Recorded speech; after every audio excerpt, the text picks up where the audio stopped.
All right, so started the recording a little bit late, so apologies to the folks watching us on YouTube afterwards. All we did was give a quick overview of what's in the chapter, and then talk about our first thing that we want to talk about, which is going from one model to many models. So it's possible that the question itself is outside the scope of this chapter, but if anybody has references to the process from one to many, I'm curious about that, I guess. Yeah, does anybody have experience managing? I feel like n greater than one is probably enough to give you some of a lot of the issues that come up when you have multiple models.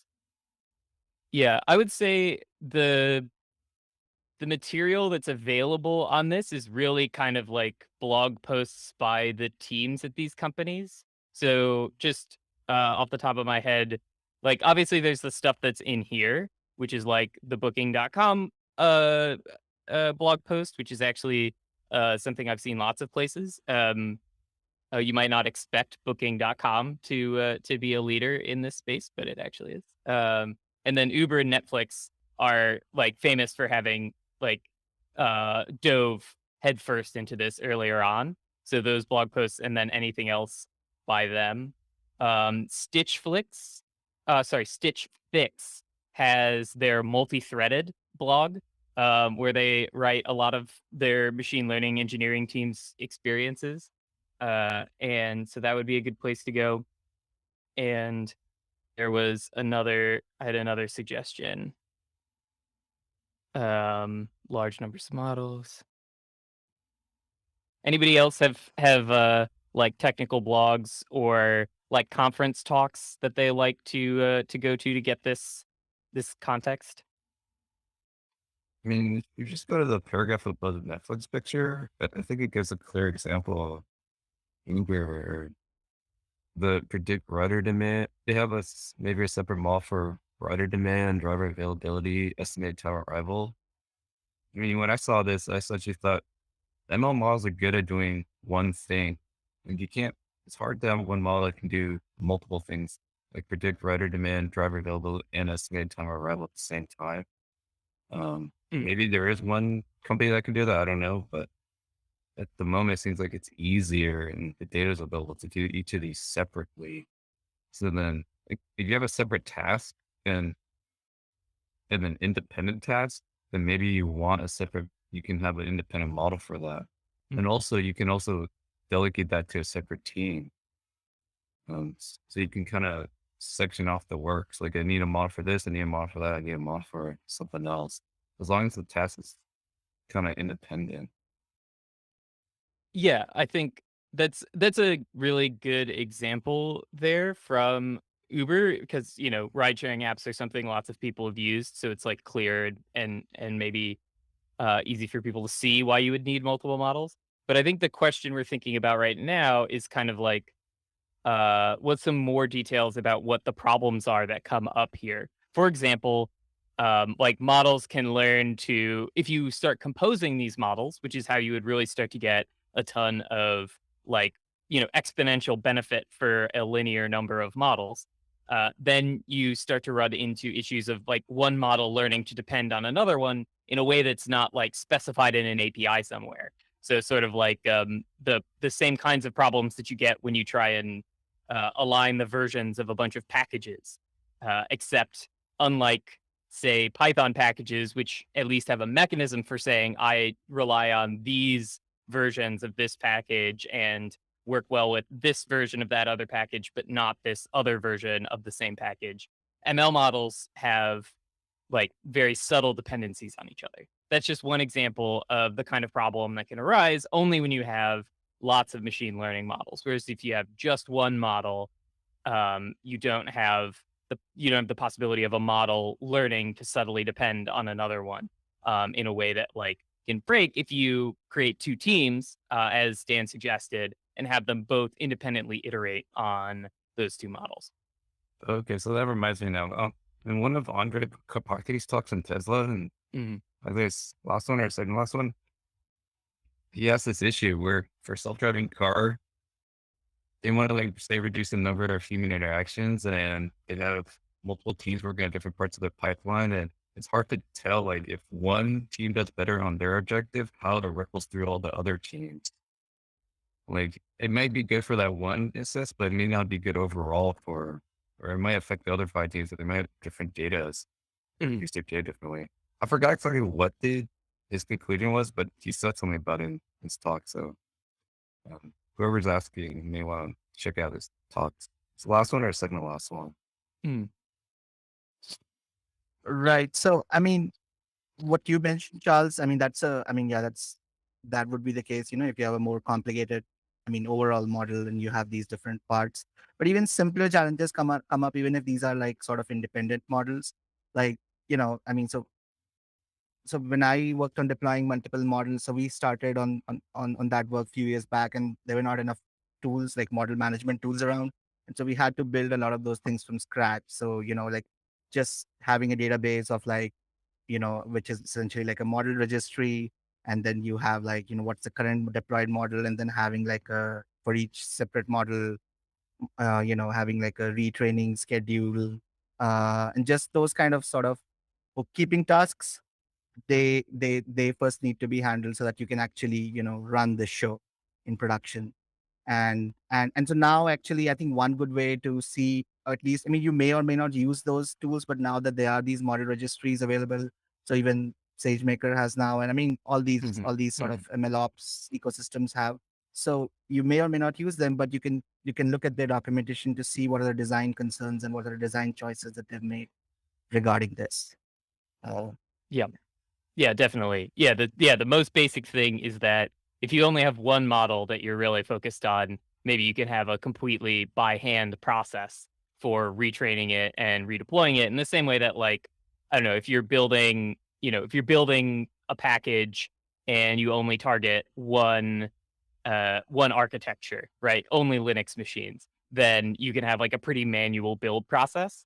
But once you target, say, uh, like you need like maybe you have to think about the difference between ARM chips and or AMD chips and Intel chips, or if you're targeting Linux and Windows and OS X, you need to build differently for those different platforms, and so you need to automate that process. And automating that process requires being a lot more specific about a lot of things that you could be like pretty vague on when you were just targeting a single platform. So it's those similar kinds of ops problems that you need to solve first. And model registry is, I think, the one where there's been the most kind of development at places like SageMaker, Weights and Biases, like places that offer these ML ops platforms. But yeah, there's a lot to get in place, sort of infrastructurally for deployment if you're working with lots of models. And I would also second the recommendation to look at the existing solutions and read what they say about the design constraints they were working with. Because but there's both positive examples, and then also they might say something like, we wanted to be able to serve people using thousands of apps across continents, and you might be, doing tens of models and all located in the same data center, or all in U.S. West. And so you don't have to worry about the same problems that they're dealing with. So both the positive and the negative kind of learning that you can get from those uh, that documentation and those documents. That's really helpful. Thank you. I think, yeah, Chip does make mention that the first iteration, you can just have like a Flask or a Fast API to get that first model out. And then a lot of these things are hand done. And so I guess where I find myself currently is just like evaluating these different tools because the question comes up is like build versus buy Mm, ML mhm. ops. And just given my context being a small startup, I think evaluating these tools and like looking at the trade-offs of how different companies approach them. That's really good advice. So I appreciate the feedback. Yeah, I think writing a nice build versus buy blog post when you get done with your decision is probably something people would value because there just still is not that much information out there. I think there are a lot of people kind of figuring this out right now. Um, the Yeah, so that was one of our machine learning deployment myths. I think there were some questions about batch prediction versus online prediction. I think there were some comments there, so maybe we can talk about that for a little bit before diving into the model compression section. So I had a comment though, which I guess in a way, about the chapter overall, which so it's a, I mean, eventually, like, it gets pretty technical in this chapter, but it somehow still wasn't technical enough. Like the subject matter that it's tackling, like I felt like it could have been, I don't know, 3 chapters. Like I mean, more details could have been like, yeah, I mean, yeah, we could always, browse to a different link, but I don't know, when you're reading a book, it sets up an expectation of some sort of completeness, and that felt a bit lacking. Yeah, that's fair. I think there's like a 700-page version of this book that covers all of these topics in that level of detail. But I would guess I think we're not quite at the point where where those details are fixed enough. Like things still are changing about, say, pruning, right? I would expect that in a few years there are better sparse matrix uh, uh, libraries available both for GPU and CPU computation. Because it takes a couple of years to build something like that, and it's over the last couple of years people have been like developing more and more tools that would be accelerated by sparse matrix math and like really driving home the utility of tools like pruning. So I wouldn't be surprised if a year from now the like section on pruning would need like a complete rewrite in the technical details because it would say things like, oh well, you won't be able to do this on an iPhone, but like the next iPhone actually does have that built into it, or you won't be able to do this on on a GPU without buying an IPU or a TPU. But then, like the next round of NVIDIA, Z100s actually does have really good sparse support. So I think there's a compromise to be made between covering stuff with a sufficient amount of depth and covering all of the things that are like currently happening in a fast moving field. Was there any section where you had any technical details you really wanted to add, maybe, Aman? If there was like in this chapter something where you felt like, oh, I really like here's a thing that I have done or have come across that I really would want to add this level of detail here. I mean, rather it was for me, I wanted to know more about, like this batch processing and online processing stuff. Like I wanted to know a little bit more about, so I mean, there was a mention of Apache Flink. And Mm, I was mhm. like, okay, so like, if we are doing, uh, so if we have deployed it, what sort of, like a scale, to what extent does it scale? Like, some numbers around it, like if this is a B2C application for billions of users, maybe this is what you want to do. Mm, Some, mhm. maybe not like, yeah, I don't know. I don't know. Like I guess what I'm going to do is going to read up more about Apache Flink, but Yeah. Yeah, that's definitely outside my wheelhouse. Like I've gotten for me, this the like data, data intensive systems stuff is fairly fresh and new. So it's yeah, I don't have anything to add on that front.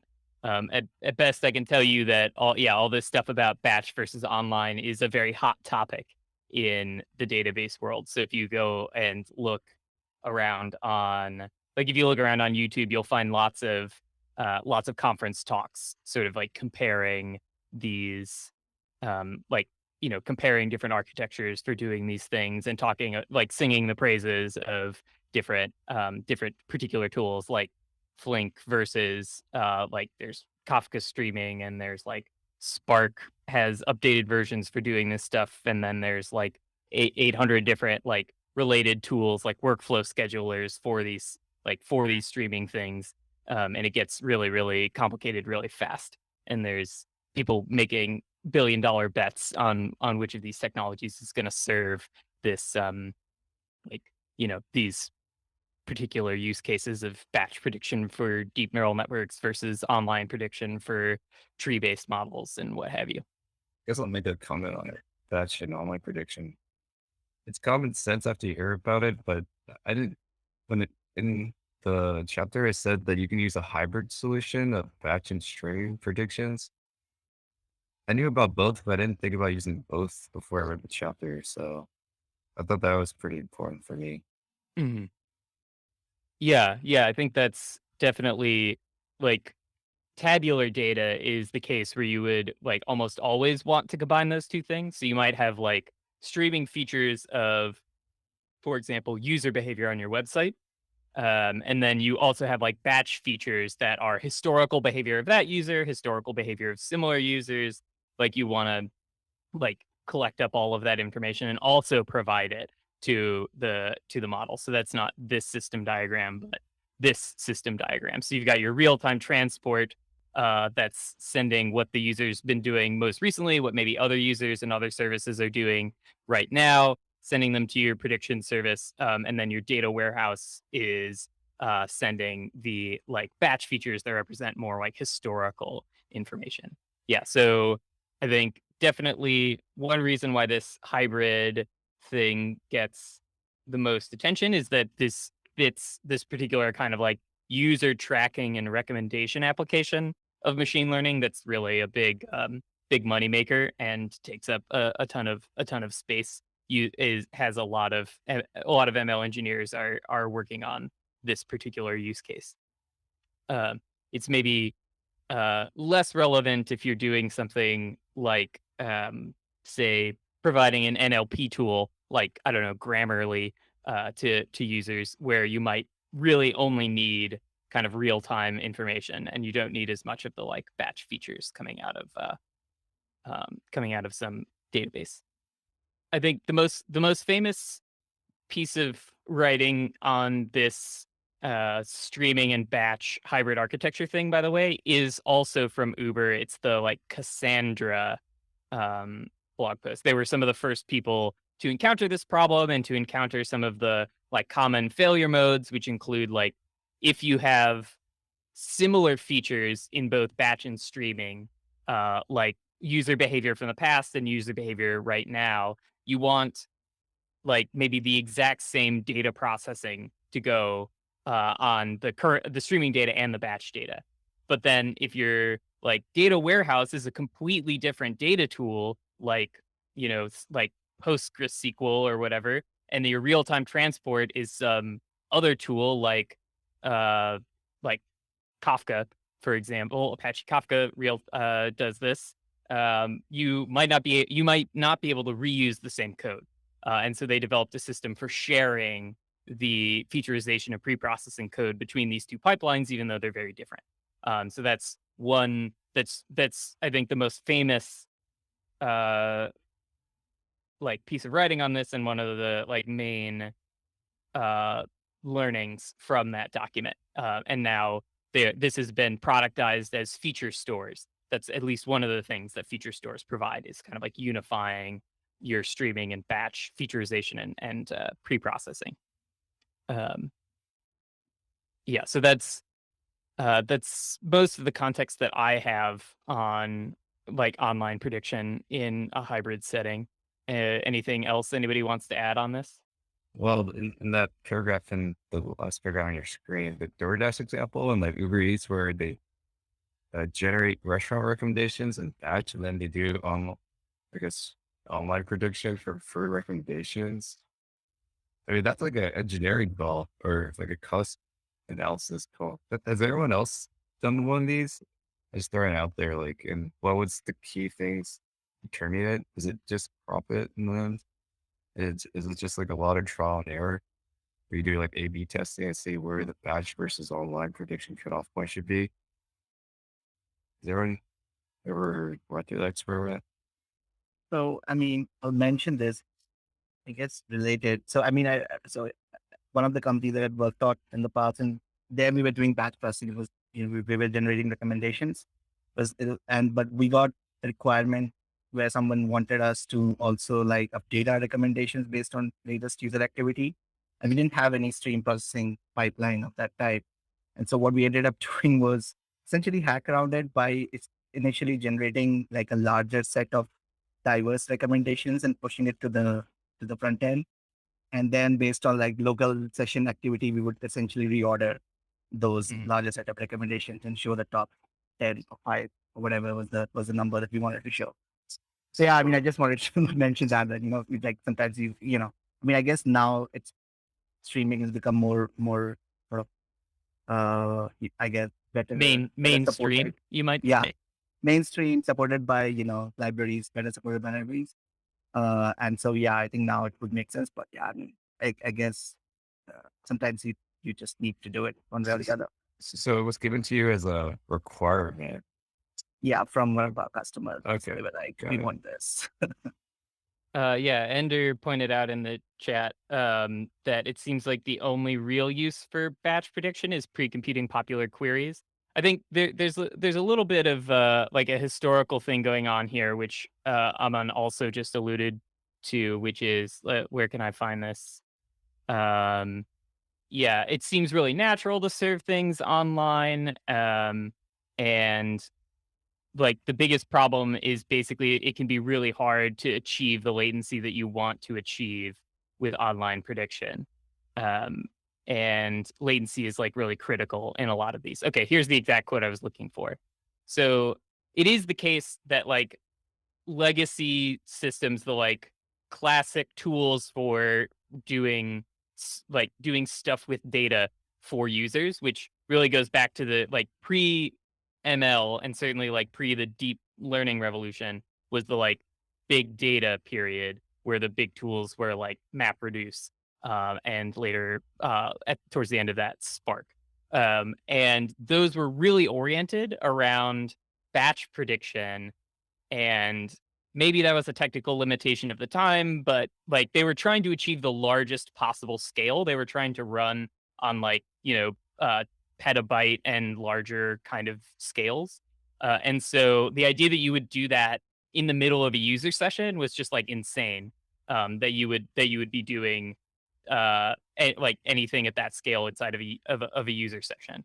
And so that kind of got pushed or sort of like pulled along, it seems, into the way that people like thought about the initial like machine learning applications of this that were like customization for individual users, as opposed to the initial big data approach, which was like not customizing for individual users, but just knowing what all your users are doing and using that to like drive behavior. Where like the original use case for these things was like Google's search index, right, which was not personalized, I think, at the very beginning, and personalization was kind of added later. Um, and then, yeah, and then Dan also in the chat just added like you like if batch prediction structure is already in place, like why switch over to online, right? And so the idea is like people had built and actually expended really large amounts of effort, time, like engineering experience, like and capital on setting up these batch pipelines and saying, okay, we need to have like these really complex database tools and meta tools to like get all these things working, and to come along and then say, oh, actually it turns out we want to run this like in the browser while the user is like clicking around. That's like such a huge change that that lots of organizations like aren't able to do that, or like they need to see a really strong use case before they're going to like completely rework their data stack. um so, I think that's probably one of the big drivers for this. And like long term, something that looks like what Martin Kleppman called like the database inside out, where you have streams that get turned into materialized views that look like current databases, um, current like long term storage databases, along with like, yeah, what like a very a kind of streaming first, but hybrid architecture is probably the like long-term direction this stuff is going. Um, but right now, people have like a batch first architecture that they're like slapping streaming on top of.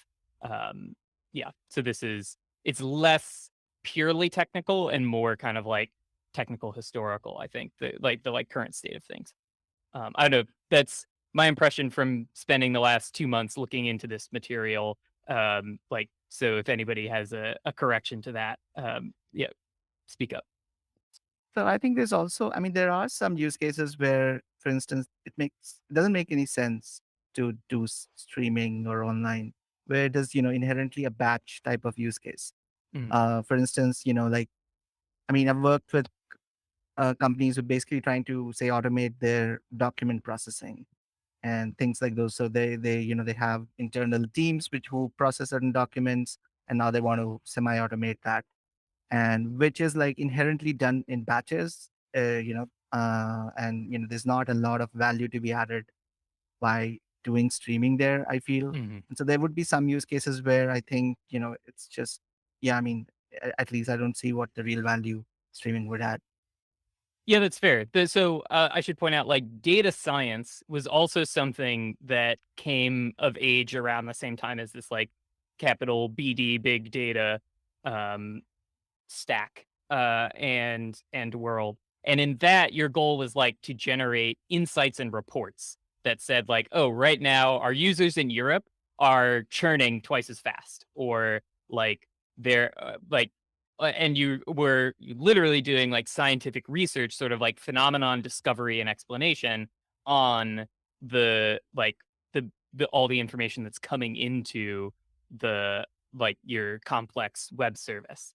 And for that, like, humans can only process information so fast. Like, you really only need your like daily digest, or your hourly digest, or you want to update a dashboard.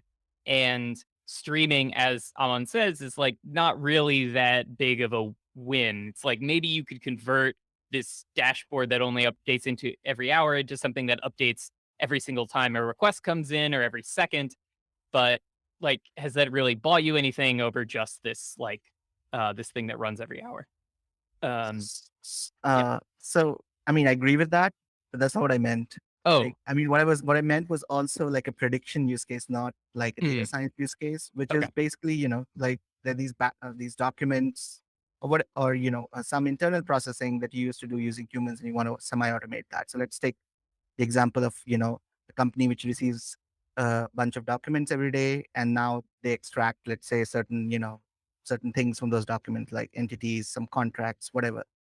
And now, like, there's no, so for instance, there are no online features here. Like, the users here are internal Mhm, users who are not generating any features by interacting with the system. It's like the document is already in there, right? And so, and plus, I mean, doesn't make sense. So that's the online. So doesn't make sense to have online features, and also doesn't make sense to do any online training because I mean, you all you're gonna do unless we get to chapter 9 where we find some new tricks, you're mhm, just gonna do catastrophic forgetting yeah. unless you have sufficient data to retrain your model. So, yeah.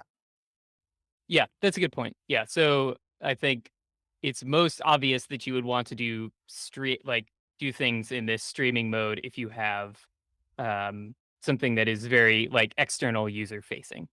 And then like it's weird to think about batching, but there's lots and lots of use cases, especially ones that are internally pointing, that are way more natural as batches. I think that's a fairer summary. Yeah, yeah. Let's see. Muawi's had like a fun, very basic question about dashboards. So actually, just like a quick, just uh, 30-second kind of version. So, weights and biases is provides basically dashboards and databases for your experiment tracking tools. This is where I used to work doing documentation and education stuff. And the idea is like you might be able to like track a bunch of information about what you've done, like write it out into your notes or like store it in your command line logs. But it's a huge pain in the ass to like follow all of that information. Wouldn't it be great if all of that stuff was like, clickable, interactable, editable, and visual? And so I think the like general idea with providing dashboards is you want to take um, this kind of information that's maybe implicit in a bunch of logs, databases, and like like maybe accessible via the command line, and make it something that's accessible via a web GUI that's more comfortable to people who are not technical and so are mostly spend most of their lives interacting with like web and mobile apps. So there's just like a ton of application specific things for this. I think Streamlit is maybe like targets the like Python data scientist who wants to build a generic dashboard. But then I don't know, there's that's like maybe my bias coming from the like machine learning, deep learning world where Streamlit is like the most popular one. Oh yeah, Grafana. Yeah, I don't think I've ever used that one. Yeah, Airtable is kind of a little bit more about setting up kind of like a super powered Excel, but you can build dashboards out of your Airtable, uh, the stuff that you've stored in Airtable as well. So anyway, it's a very big space because lots of people want to like run into the need to like share information well. So we've talked about sort of batch and streaming. I did want to go through these sections on model compression and cloud versus edge deployment. So we could probably spend a lot more time talking about batch versus online. Maybe we can discuss that further in the Discord if you want. So the model compression section is like a little bit closer to the research world in that this is something that ML academics spend a lot of time thinking about and working on. So no coincidence, this is the part where I've probably spent the most time thinking and working. So knowledge distillation for taking a large model, turning it smaller, pruning for taking the weights of a neural network and turning them from a dense matrix or array into a sparse array so that you have fewer, faster operations, or you can switch to a sparse library that runs operations faster. Um, and then quantization, which is switching from a data type with 32 or 16, 32 or 64 bits down to a data type with 2 to 8 bits, which can again shrink your model and allow you to compute faster. So, does anybody have any experience with using distillation, pruning, or quantization that they want to share, or any thoughts or questions about this model compression section? I think of these 3 techniques, quantization is the one that is probably the most mature, and the most, like, the one that you would, like, directly incorporate into your pipeline right now. So quantization, yeah, as Chip points this out, most general and commonly used model compression method, and it like, at most, it might require a little bit of fine-tuning after training. Sometimes it just works, and you can just switch to a smaller precision after training. Sometimes quantization aware training, which is where you incorporate the quantization into your training process, is a little bit fresher. And like I found like using it in PyTorch, it was like a little bit unstable, and you had to like fiddle with these kind of like quantization hyperparameters to get it to be more stable. Whereas doing it after training, like was more stable. Maybe quantization aware training can squeeze out a few extra tenths of a percentage point of model accuracy, like model optimization metric performance.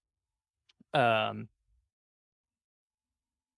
but yeah, so that's the sort of like most mature one of these 3, and I would say knowledge distillation is the like hardest one, and knowledge distillation is maybe more commonly used by like somebody pre-trains a model and then they or somebody else then distills that pre-trained model. Distilbert being like the most prominent example of this, but I think there's also like distilled versions for computer vision models. Just because knowledge distillation is a second model training loop, right?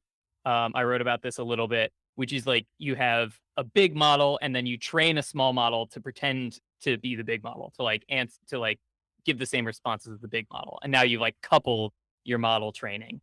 And so it's and either of those 2 training processes can break. And the student training process that when you train the smaller model is like much finickier. And there's tons and tons of gotchas and tricks that unless you're a knowledge distillation expert, you're like unlikely to like get all those right. So that's probably the like least um the one. It's not one you would incorporate into an automated like model serving pipeline. Pruning is a little bit in between. It's really hard to get the benefits of pruning because the like sparse um because it requires sparse matrix multiplication. So Ender asks just like a quick clarification on the difference between um, uh, compression and pruning. So compression is kind of like the general goal here, which is to take a model that is big and make it smaller. So that can be like literal in terms of file size. Um, but it's also like making the model smaller in like making the model less heavy in terms of like inference time as well. So that's this broad like model compression topic. Pruning means kind of going into the neural network and chopping off some of the connections or pulling out entire nodes or neurons, maybe even entire layers if you have a multi-path kind of architecture. And so, like, the way you would prune a bush to remove out the extra branches. What that literally means is basically setting weights to zero, or setting entire weight vectors or weight matrices to zero, which then gives you something where the like weight matrices are much sparser. So they have lots and lots of zeros in them. And sparse matrix math can be faster. Like you get different, basically like big O properties of sparse matrix math relative to dense matrix math. And so you can really, really speed up models by doing this kind of pruning. But like it's a much more extreme modification of the model than quantization, and so it's something that has to be done with a little bit more care. And yeah, I think I commented on these for pruning and quantization. There are little collabs that I wrote on doing them in PyTorch Lightning, that show you just some like basic experiments with them and introduce you to the like libraries and terms. I think they're mostly code with very limited explication, because they were intended for like private classes, or they're like coupled with private lectures. Um, but they at least have all the like code and examples in them, and point you to where you can learn more. Yeah, Commented, sorry, go ahead. you commented in the pruning section that the most common approach, sorry, the quantization section is to model the quantization process with a differentiable function rather than directly training in lower precision.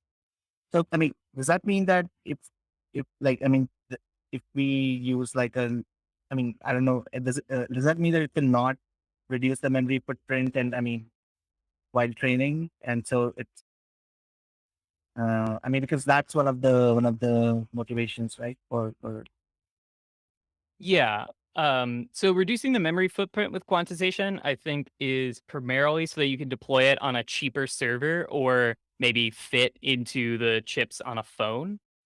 Um, I think quantization, in order to fit into GPU memory better, is not as common of a motivation for quantization.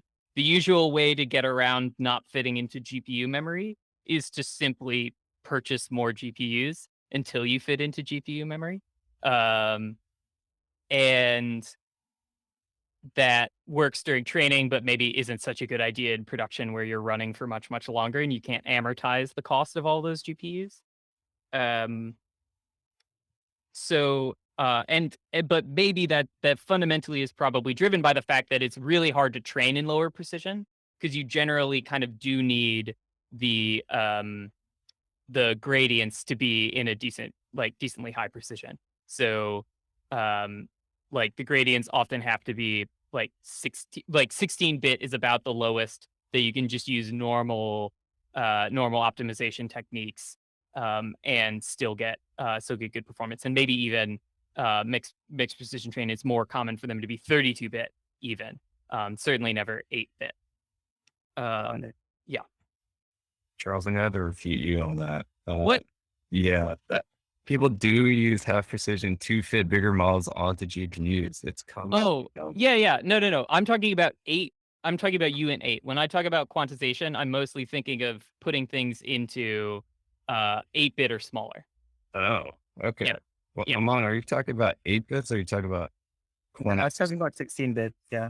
Oh, okay. Yeah. Yeah. So if you people always, I mean, it's commonly done going from 32 to 16. I mean, it's almost like a freebie, it seems like. I always do it.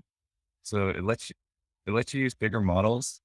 And also, if you're using the same model, it makes the compute much faster. So you Mhm. get kind of two bonuses from it. And I haven't seen much about people saying, don't use 16, go to 32. I've only seen mostly go from 32 to 16. And then there's work, I guess research is going to 8. And then in the 16-bit precision, they also have different data types. Like you can go you can go from float 32 to float 16. But there's also another data type where it's like the brain float 16 that lets you have the same dynamic range, but you just get more coarser steps. Mm. That that seems to be that research seems to be getting mature. I think TPUs always use it, and then GPUs are starting to implement the brain float. Yeah, yeah, sorry. So, yeah, it is clear that there's a bit of a disconnect here. Like, with quantization for deployment, this usually means applying a higher level of quantization than is stable and usable during training. Which, like, just because during inference, you you only need the outputs to be right. But then during trading, you need the gradients to be like right and useful. And the gradients are like often a much lower scale. And so you need like I think it is kind of like an inherent, I don't know, maybe I shouldn't make this broad of a claim, but like it does feel to me very inherent that there will always be an inference precision that is lower than what you can get during training. And the inference precision that is easily achievable now with off the shelf tools is 8 bits. And then the training precision that's easily achievable to with off the shelf tools is 16 bits of some kind. Um, yeah. Also, there's a lot of landmines if you try to do your own quantization. So Yep. the Yep. recommendation is let NVIDIA do it for you and then just wrap your code around their wrappers. They have a tutorial on how to Yep. use different precisions for your code.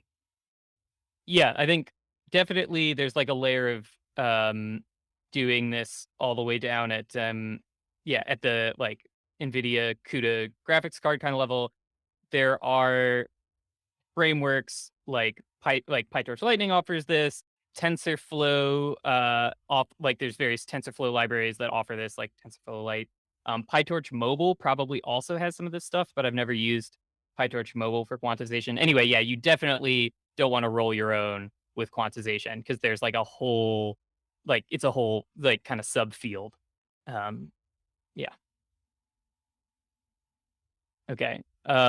We've got 2 minutes left um, to talk about cloud and edge deployment.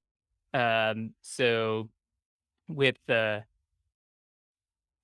with this section, I think most of the material you're gonna find talking about ML deployment is gonna really focus on cloud deployment. That's just way easier. You have way more control over it, and it works well for recommendations, which is like the top of mind for most people talking about ML deployment. But edge is like maybe where we want to go. It's more exciting. It's like users will be more comfortable with it because it gives them more control. Whether that edge device is like just a browser on somebody's uh, laptop, or whether that's laptop or desktop, or whether that's an edge device that's actually a phone, a smartwatch, a security camera, or some other like truly almost, maybe even Internet of Things type edge device. So that's kind of the breakdown of this like cloud versus edge deployment thing. Does anybody have any experience with this that they want to share in our last minute or two? Yeah, I've only ever done cloud deployment myself. I worked on a project with somebody who did deployment to a self-driving tiny robot car, like a little RC car. And let me just say that that project was way harder than the ones where we did deployment to cloud. Just like, it takes 6 hours to download PyTorch onto onto an RC car. So if you need to update your libraries, you need to do it overnight.